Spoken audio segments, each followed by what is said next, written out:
নমস্কার বন্ধুরা, সীমা রান্নাঘর। আমি আজকে বানাবো বেগুন রাধারানী। বেগুনগুলো লম্বা করে কেটে ধুয়ে নিলাম, লবণ দিলাম, হলুদ দিলাম, বেগুনের গায়ে মাখিয়ে নিলাম। কড়া বসালাম, সর্ষের তেল দিলাম, তেলে বেগুনগুলো দিয়ে দিলাম। বেগুনগুলো ভেজে নিলাম, বেগুনগুলো ভেজে নামিয়ে নিলাম। মিক্সার জার নিলাম, কালো সর্ষে সাদা সর্ষে দিলাম, চার মগজ আর পোস্ত দিলাম, টক দই দিলাম, মশলাটা বেটে নিলাম।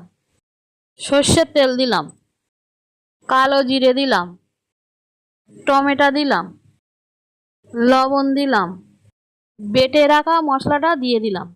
নাড়াচাড়া করে নিলাম। ধনিয়ার গুঁড়ো দিলাম, আদা বাটা দিলাম, জিরের গুঁড়ো দিলাম, হলুদ দিলাম, লঙ্কার গুঁড়ো দিলাম। মশলাগুলো কষে নিলাম, জল দিলাম, কিছুক্ষণ ফুটিয়ে নিলাম।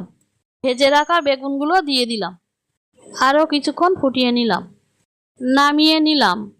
বেগুন রাধারানী ভালো লাগলে লাইক, সাবস্ক্রাইব, কমেন্ট, শেয়ার করুন। ফ্যান্টাস্টিক।